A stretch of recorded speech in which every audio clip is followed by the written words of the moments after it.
Okay, everyone. Starting the Instagram Q&A now at CGS. My name is Andy Andres, and I am a senior lecturer here at the College of General Studies in Boston University. And I'm going to take lunch time here to answer questions around various things associated with some of the work I do. We recently put out a video here from BU about the science of the sticky stuff. One of the things that happened in baseball this year was a change in some rules around foreign substances on the baseball put there by pitchers. So a lot of folks had questions about the science and why pitchers were doing this, what the foreign substances actually did to the baseball. So we put out a video, and a lot of you may have seen this already. It really described some of the basic science behind why the pitchers want to have sticky fingers and how that affects the performance of the pitch, the flight of the ball. So that's one thing I'd love to talk about today at lunch. It's something we recently spent some time thinking about and researching, and we did this video with BU Today and YouTube so that people can learn more. Another thing it started is the baseball playoffs. Last night, there was the first wild card game just here around the corner from BU. It was the Yankees against the Red Sox, and it was a great game. But one of the things I do is discuss the probabilities and the statistics and the data analysis of baseball. And so sometimes in baseball analytics, we talk about the probability of a team winning, what's the value of certain players.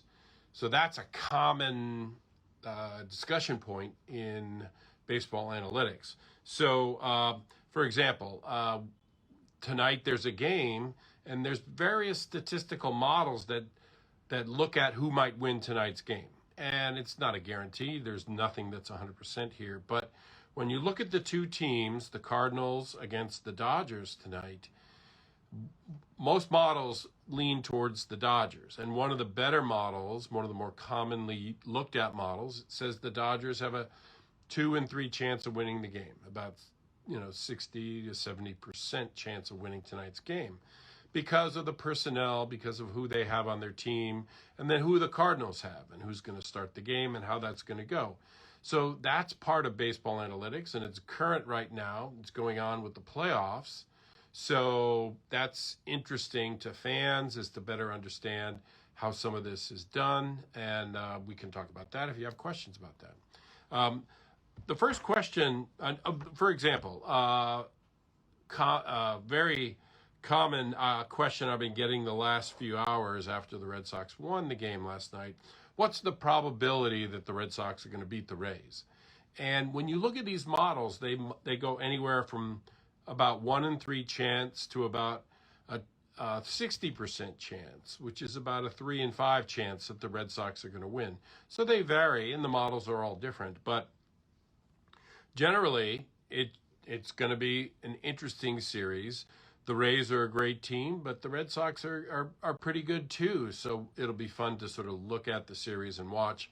But statistics and data science tries to do a little bit more prediction of how these things might go. Anyway, if that interests you, hit the question button here for this Q&A at lunchtime. The first question that we got before this started was, should pitchers be allowed to use foreign substances on the baseball to keep their competitive edge against the hitters in baseball? And, the should is an interesting phrase. The rules say you can't, that you can't put foreign substances on the baseball. Now, the rule has never been enforced until fairly recently, and some people even question how much it's really being enforced. And I'll make a point of that in a couple seconds. Maybe that is of interest. But the should phrasing means it's sort of an opinion. Do I think pitchers should be allowed to put foreign substances to keep their competitive advantage. Um, I'm not that much of an ethicist or a moralist around these things. The people who pitch and the people who bat and the people who manage and train all these baseball players at the very elite level, they all think that there's it's a good thing that there's some sticky substance on the baseball. Major League Baseball is actually toying with the idea that next year all baseballs will be stickier just for this reason, because there seems to be the pitcher seems to be able to control the pitch better if they have a little sticky substance on the baseball, on their hands or baseball. They can pitch it better. We know this is true for batters because they allow sticky stuff on the bat itself. There's pine tar on the bat that allows for a stronger grip for the batters so that they don't let the bat doesn't slip out of their hands. Similarly, pitchers like to have a sticky baseball for just controlling it, be able to control where they throw the ball over the strike zone. So there is usefulness in some level of stickiness, and this is universally thought to be true by batters, pitchers, managers, coaches, trainers. But then how far do you let them play with the stickiness, right? And how much does that become an advantage? And that's very interesting too. Now, deception in the game, cheating in the game, bending the rules in the game's always sort of gone on. It's sort of this, accepted level of this. But so I think it's going to be very interesting to watch what happens to spin rates on the baseball thrown by pitchers and see how that might change with time. You really should look at different types of pitches and how they spin, because the spin rates will be different for each kind of pitch. But, this kind of research is going on. A lot of baseball researchers are looking into this, and they're watching spin rates and how they change. There certainly was an impact on spin rates this season when they started enforcing the rule of no foreign substances on the baseball, so the umpires would come in and check the pitcher's hat, the pitcher's glove, the pitcher's belt buckle for any kind of foreign substance. This has gone on for months now, and it'll be very interesting to watch. But I think there's some value in the game of having some stickiness on the ball just for it's a better game, I think, if pitchers are allowed to have some control. The issue of how to enforce it, all these things are things I really generally don't worry about too much. So I hope that maybe stimulates a few more questions. We have a few here. Let me hit the question button. I'm learning how to do all this. So we have a question. Let me see. This should go on the screen if I tap it, I think. Right. So I don't know but the question is there a player on a postseason roster who might be currently under the radar who we should be watching to make a big impact this postseason? Shane Victorino in 2013. I think the star of this postseason might be a rookie named Wander Franco. He is a fabulous baseball player. He's only 20 years old. He's just at the start of his career. But watching Franco play is just a joy. He's terrific. He plays for the Tampa Bay Rays. I think he's going to have a huge impact on the Rays' performance in this playoff season. And I think, he might have a couple maybe series MVPs in the ALCS or World Series. He's really, really, really good. But people don't know him. He's a rookie. He only played half the year. If you're a hardcore baseball fan, you know him. But watch the name Wander Franco. He's not one of the classic stars like Xander Bogaerts for the Red Sox, or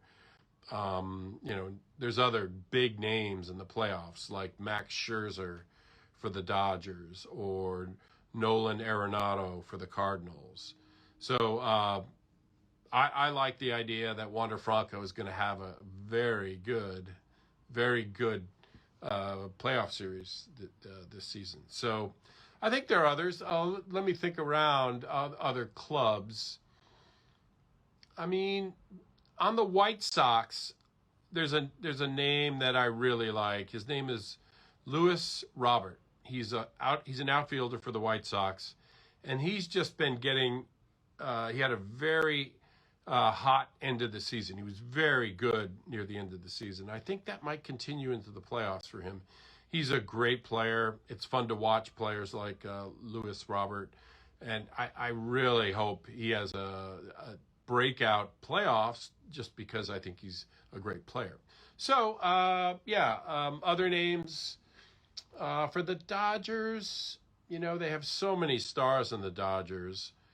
Um, Hard to tell, which of the stars might be, one of their breakout players. Lately, Corey Seager, their shortstop's been playing very well. So maybe it's Corey Seager uh, doing good things for the Dodgers.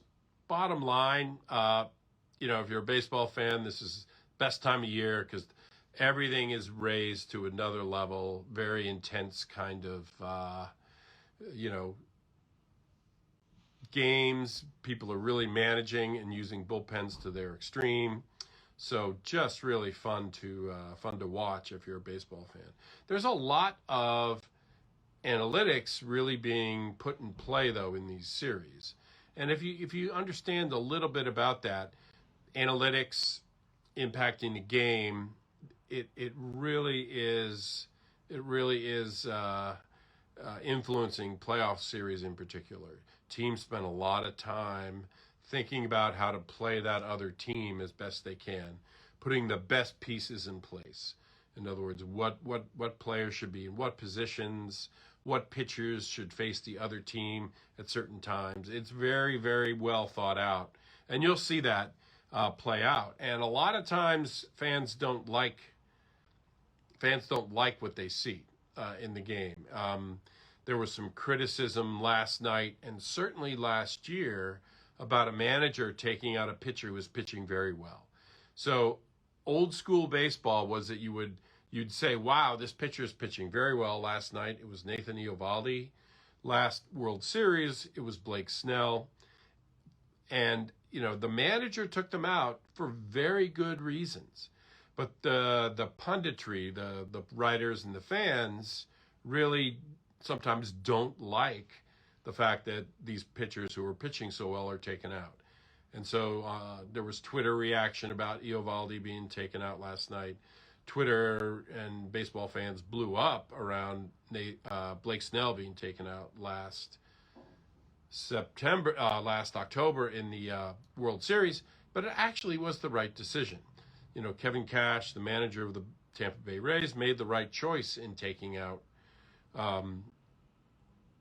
Blake Snell. And it's all probabilities, it's all models, it's all, predicting what might happen. Their predictive models said Blake Snell shouldn't pitch now, so they took him out. And so I support Kevin Cash and all the Rays analysts for their choice. That's not a common position. Most people are like, why did you take Blake Snell out? And so various people think various things about, these outcomes in sports. It's why we watch. It's kind of fun and entertaining. So let me think about other teams in the playoffs. I think a name that people don't know for the Astros is Kyle Tucker. He's a great outfielder. I suspect he will be playing well for the Astros. A name for maybe the Braves. Let me think of the Braves roster. Austin Riley has really had a breakout kind of year. He's an relatively unknown third baseman for the Braves. I suspect he might have a really good playoff series. But we'll see. It's so much fun to think about what happens in the playoffs and what's going to work in the playoffs for what's coming up. So hopefully that helped your question, CJ Gambon. Ask more if I spurred any interest there. Another question. This is from Amaya PK. Should PEDs be used for injury recovery, especially for pitchers using illegal substances, impact Garrett Cole's performance this season? Um, I I'm sorry, read that wrong. Should PEDs be used for injury recovery, especially for pitchers who needed Tommy John surgery? This is a good question. I I think that there should be there should be allowed all different clinical treatment to help players recover. Now, you hit the edges when you hit the legal, the legal part of this, which is what can be prescribed legally, what can be you know used legally by clinicians and various folks. But it turns out anabolic steroids can be prescribed, and if certain clinicians feel like it might help some recovery from some kind of surgery, then it might be useful in certain clinical treatments. So I think in that sense, I'd agree with the use of performance enhancing drugs in terms of recovery. Now, if it's being used in season as a way to help your performance, that's another story. If you're recovered and you're able to pitch at the highest level in the major leagues, your team, coaches, trainers all think you're ready to pitch, well, you should be able to pitch without performance enhancing drugs. So I think in the recovery phase, though, like the true recovery from an injury, you should be allowed to do whatever you can to make someone heal as best and as fast as they can. So I'm in favor of various treatments for injury recovery of all athletes. The idea of performance enhancing drugs in general in sports, it's a tricky ethical question because the one of the truisms is that the athletes are incentivized to find whatever they can to perform well in their sport. They're incentivized because there's some rewards as they seek, the excellence in whatever sport they're performing. As they seek excellence, they're going to try a lot of things to be excellent. And so the incentives are aligned for athletes to actually try to perform really well and find any performance enhancing drug that may help. So that's how the incentives are aligned. Now, the structures of a lot of sports are we want a level playing field, which is an interesting question all by itself. Is there such a thing as a level playing field? I will let you all think about that. It's a common debate in various sports to think about that. But the generation of rules against performance enhancing drugs is generally this idea that we want a level playing field and we want the safety and health of all people performing in these sports to not be compromised by lots of crazy drug use for their performance. So it makes sense in some ways. The problem is it's really hard to detect, to measure, to know about.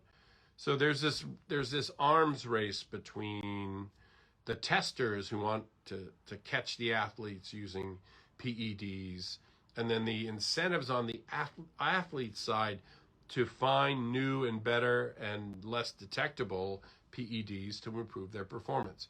It's an arms race. It's a fight between two camps, but the incentives will always be aligned towards performance enhancing drugs. If you go back to the beginning of sport, and this is an area of study in history. In the beginning of sport, we're talking thousands of years ago in Greece when the first sporting events were really taking shape. There was lots and lots of performance enhancing nutrition and drugs taken. There was lots of things athletes did even back then to improve their performance. Again, incentives are aligned for the athletes to find whatever they can to help their performance. There's also the other incentive of the people who run the game who want to try to keep it a level playing field. This tension causes the arms race. it's really hard to know who's doing what. And it's just a very interesting thing to talk about on the side in various sports. But the idea of therapy, I'm all on board with that. Thank you for the question. That was a good one. Let's go to some more questions. Chelsea says, what non-playoff teams do you expect to be contenders in the next few years? That's a very good question. So non-contenders right now that I still suspect to do well. I mean, I think the Toronto Blue Jays are a great team, and they're on the verge. They were a great team this year, just missed making the playoffs, but that's a very, very, very strong team. So the American League East, where you have all these great teams, the Red Sox, Yankees, Blue Jays, and Rays, is going to be so interesting to watch again next year, because the Blue Jays are really, really good, and I think they'll be emerging pretty quickly, and have a great year next year. I think the Padres will have a rebound as well. It's interesting to watch what happened to them. They were so good for the beginning part of this season, and then it didn't go so well for them. I suspect they will be better, much better next year. It looks like the Mariners, Seattle Mariners, are emerging too. They have a couple great young players who are going to contribute next year. I suspect they'll have a pretty good year, and they almost made the playoffs this year as well. So those are the teams I'd look out for. I think Padres, Blue Jays, and Mariners are a team to look at next year. Thank you for the question, Chelsea. Oh, I should have put that on the screen. There's Chelsea's question. Another comment by Amaya after I mentioned PEDs is caffeine is banned in certain sports. Caffeine has an interesting history as a performance-enhancing drug.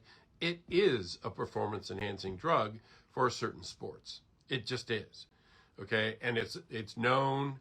There's a known effect. And the problem is it's so ubiquitous culturally. Is what's the level where you can say this now is a performance-enhancing drug? My understanding is that various sporting boards, people who look over various sports have allowed caffeine to be at any dose now. Some people just stopped testing for it. And so this is one performance-enhancing drug that people can use. Amaya says the caffeine was banned in Olympic weightlifting for a bit. Caffeine has been banned at a certain high dose for a long, long time. And it's my understanding certain sports got rid of the ban because people like their caffeine.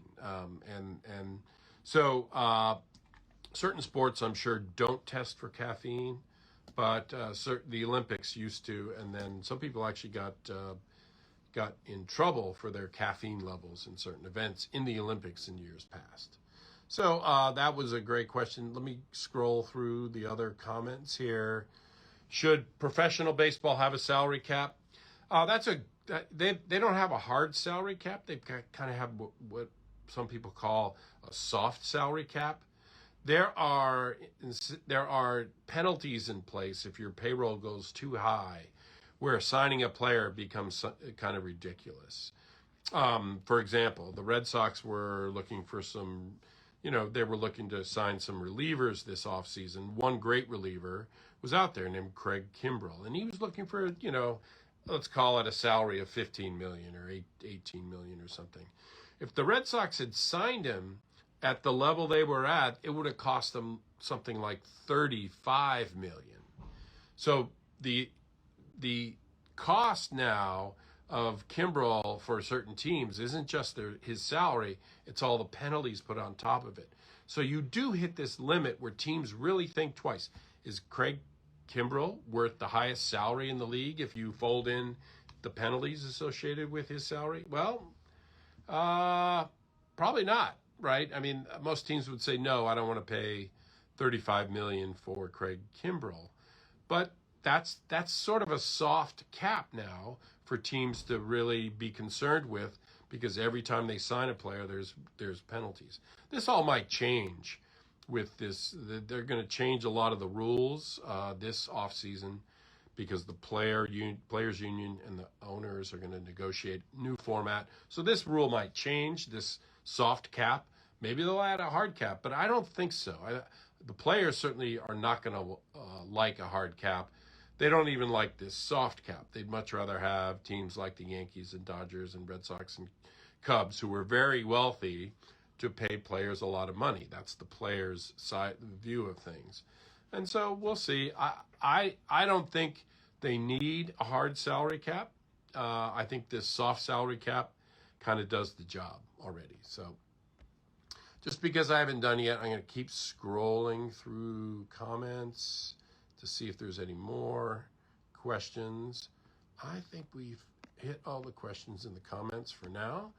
So thank you, Chelsea, for your question about the non-playoff teams. So we'll keep going to other questions here. This is a good the next question, I'll put it up, is from CJ Gambon again. How did MLB's crackdown on pitchers using illegal substances on the baseball impact Garrett Cole's performance this year? His spin rates went down. And, Garrett Cole is a great example because he was so good in the beginning of the year. His spin rates were very, very high. You track his career and you can see when Garrett Cole gets traded to the Astros, his spin rates go up. In other words, there's a lot of good evidence that the Astros really, really learned how to use foreign substances on the ball, sticky stuff on the ball, to really increase spin rates. You look at all their pitchers and certain pitch types, and you see this jump in spin rate. And so the Astros were, as a unit, seemed like they were, using sticky substances. Certainly, just objectively, we see a very big spike in Garrett Cole's spin rates when he joins the Astros. That's a fact. I mean, judgmentally, we don't know what went on behind the scenes. His spin rates went up.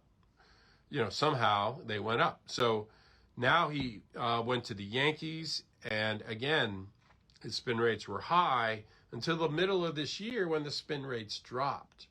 When they started enforcing the rules and they were going to check hats, gloves, and belt buckles of pitchers, Garrett Cole's spin rates went down, and so did his performance, okay? But there could be other factors here too, right? There could be other factors around his injury. Garrett Cole had sort of like, I don't know how to say this right, but he kind of had four seasons, right, this year. Very strong start. A drop-off, not bananas drop-off, but a drop-off that you could see in performance when the rules got enforced. And then he had more injuries and COVID-related things that caused a pause in his season. And then he came back in September, and all reports indicate that there was some underlying injury for Cole. So the last month or plus for Cole looks like there's some injury impact. So there's a lot of confounding variables about his performance. Okay, so yes, the crackdown, the new rules immediately caused a drop-off in his spin rate. These are objective measures. Goes to the Astros, spin rate goes up. New rules checking foreign substances of the players, his spin rates drop. Now, his performance didn't drop bananas, but, you could see the impact on the spin rates. And higher spin rate means less. It's correlated very much with velocity. So spin rate, velocity are correlated, and you can see the impact on the performance of the batters. There is some correlation there. It's not bananas again, right? You increase your spin rate a couple of percentage points, you're not striking everybody out anymore, and it's not like the batters don't make contact still. But there is a noticeable drop off. So that's why the incentives are aligned to get the right sticky stuff, because pitchers perform just that little bit better and get a little advantage, and that's why the whole all of baseball is experimenting with these sticky substances. So I think in general, though, there's other confounding variables when we look at Garrett Cole's performance. Maybe the spin rate's part of it.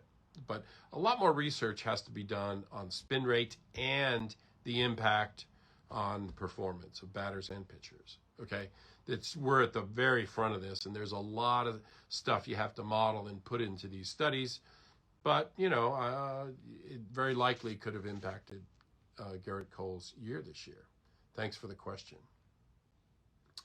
Okay, so let's see if there were other questions. Another question popped up in the chat. Chris asks, is the Yankees-Red Sox rivalry back, or is this just a flash in the pan? I don't think the Red Sox-Yankees rivalry ever went away, is what I think. These two teams have always paid attention to each other and played each other very seriously. It is a true rivalry in the sense of certain college sports, college football rivalries like Texas, Oklahoma, Alabama, Auburn, Florida, Florida State, Michigan, Ohio State, USC, UCLA. These games are important no matter what for these college football teams. I'd say the same thing for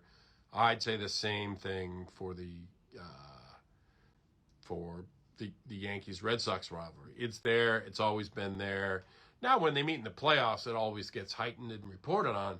But the Red Sox and Yankees are rivals. They've always been rivals. And they've always paid attention to winning each other's games against each other more than the normal sort of let's try to win a game. So I don't think it went away. It's more fun, for sure, when the Red Sox and Yankees play important games, like playoff games against each other, like the games that happened in the past month of September. There were a lot of important games, and it just heightened the whole game, and the fans and everyone enjoyed watching those games. So, but again, I think it's always been there. So one more question in the chat. Does the illegal substances used by pitchers have anything to do with how many no-hitters we saw earlier in the season before the crackdown? That's a very good question. Again, though, I think we're at the front of studying all the idea how spin rate has impacted, just pitcher performance. No-hitters generally are, they're kind of rare. Great pitchers get no-hitters, but, they're still kind of rare. They sort of happen, just by some luck happening. Usually there's great defensive plays in a no-hitter. When you really look at it, there's 2 or 3 great plays behind the pitchers so that they can keep the no-hitter going. But that's a great question. The idea that the no-hitters, the frequency of no-hitters that we saw were high because they really weren't cracking down. And there were a lot of teams learning about spin rate and how to maximize spin rate the past couple of years. It seemed to be one player named Trevor Bauer and the Astros kind of figuring it out first. And then I think most teams after that started figuring it out and tried to increasing spin rates. So all of this has mattered. Now, I also think there's another confounder here about increasing no-hitters. Is just this whole progression of better pitching performance over the last, it's about 15 years. And that it really stems from actual baseball analytics, though. A lot of the effect of this increase in pitcher performance comes from the teams better understanding how to maximize what they can get out of pitchers in terms of facing the other batters, the other team. The scouting reports done, 20, 30 years ago were great. They were helpful. But the objective data associated with pitches, spin, location, velocity, all of that wrapped up into the models for pitching just made a huge advantage for the pitchers. The data, the technology was there to watch pitches, watch how to throw, and how to maximize the effectiveness of pitchers. So tech-advantaged pitchers is really what we're seeing. And we've seen that increase over, 15 years-ish, okay? The batting side, we're going to see more increases as more tech develops on how to, as more tech improves on how we can develop batting performance. We're going to learn more about what helps batter performance and how to train batters well. And I think you're going to see, it's again, there's a tension between batting performance and pitching performance, and you're going to see probably a pendulum swing back, maybe to batters. Mainly, there might be rule changes or various things that cause that, like the sticky substance ban. But in general, there probably will be better tech developed to help batting performance as we go forward. So that's one thing I suspect is going to go on. But a great question on no hitters and how the increase in no hitters, and the low batting averages and high strikeout rates and all those really interesting questions are home run rates. It's really fun to think about as the game shifts along. Baseball shifts into a different kind of style of play. One last comment on that. The game always changes. If you really study the game, you see that there are a lot of different eras of the game, and this is a new era. This is an era where teams are understanding how to maximize pitching performance through technology and maybe through foreign substance, whatever that is. But it is an era of pitching performance, which is really, it's interesting. It's a fun time to watch. But the game has always changed. There's always rules changes. If you study baseball, the history of baseball, you'll see there is very different times when different seasons were really unique. So that hopefully that was interesting for folks. Any other questions? Either put them in the question mark, the question button, or the comment. Otherwise, I want to. Oh, here we go. We had a question. Otherwise, I was going to just say my thank yous. So here's a question from Chris Donatelli. What major rule changes are we going to see in the offseason? This is a great question. Thank you, Chris. There are going to be a lot of discussions between the players' union and the owners about new rules. I suspect, I don't know, there's going to be a lot of discussion around rules on how to manage a roster. Okay, so that's what's going to go on at the big negotiations. But I think it's almost guaranteed that this doubleheader 7-inning rule is going to go away. A lot of people like it. The people who work in baseball like the idea of shortened games in a doubleheader day, but that's going to go to 9 innings. I think that's almost a guarantee. They may change. They're probably going to consider new baseballs that will be tackier, stickier, in the hope that that's enough for people to just be able to control pitching, control location of pitches by the pitching staff, by the pitchers themselves. That could happen. That's very interesting. I also think this is controversial, but I also think very soon we're going to see robot umpires. In other words, called balls and strikes will be done by technology that's already in place.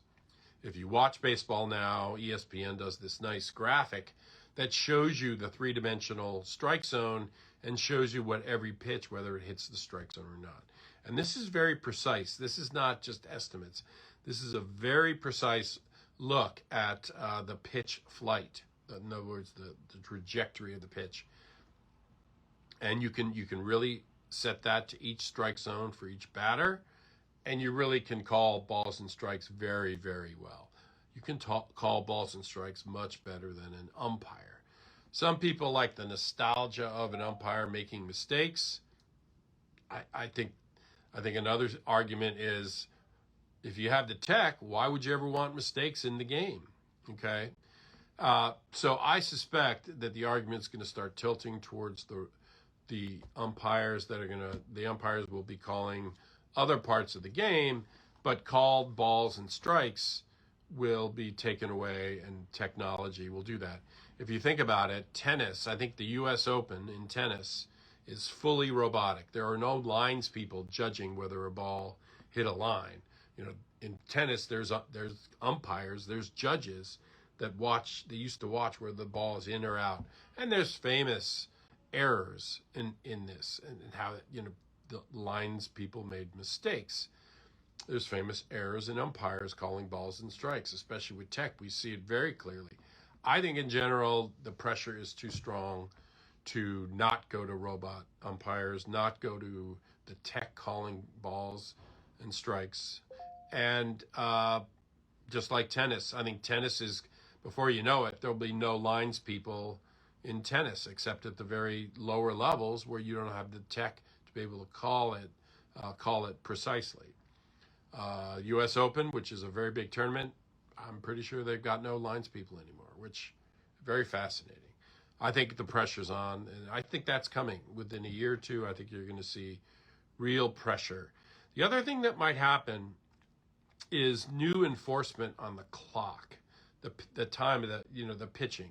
They're really considering new enforcement on batters staying in the box and pitchers pitching faster. And they're trying a lot of different things at lower levels, in the minors and experimental leagues. They're even trying some wacky things like moving the pitching rubber back a foot. And so rules will change. They always do. I think in general, the owners and people following the game would like to see more hitting, more balls in play. This is part of the commentary. Shorter time for games. So a lot of rules are going to be implemented, I think, to shrink the time of game, how long it goes, and incentivize maybe, balls in play. I did some research a couple of years ago showing that if you increase the strike zone, that's probably a good way. Increase the size of the strike zone. That's probably a good way to get more swings, more balls in play, faster games. Again, my research was sort of controversial. It wasn't a huge effect, but maybe it's enough of an effect that you consider making the strike zone bigger. So, again, if you have any questions, I'll pause here for a bit and see if anyone else has any more questions. I do want to thank you for your time. Thank you for joining. I hope this was beneficial. I hope you learned something. I'm not hard to find if you have more questions. I'm on the faculty here at BU. My email address is widely sort of, around, and it's landres@bu.edu. Shoot me an email if you have more questions. I do want to sum up by saying there were a lot of great questions here. It was fun talking about various parts of the game, various parts of baseball, especially as we roll into the playoffs. Playoff baseball is always exciting, and so if you're a fan, tune in. Try to watch some games. This was very fun for me. I really appreciate the time to do this. I love to talk about baseball. I love to talk about some of the research I've done in data analytics in baseball. My understanding of the game is enhanced over these years as I've put more study and time into learning the game. And bottom line, I just want to say thank you for tuning in. And we'll see you down the road. Enjoy the games this month. So long.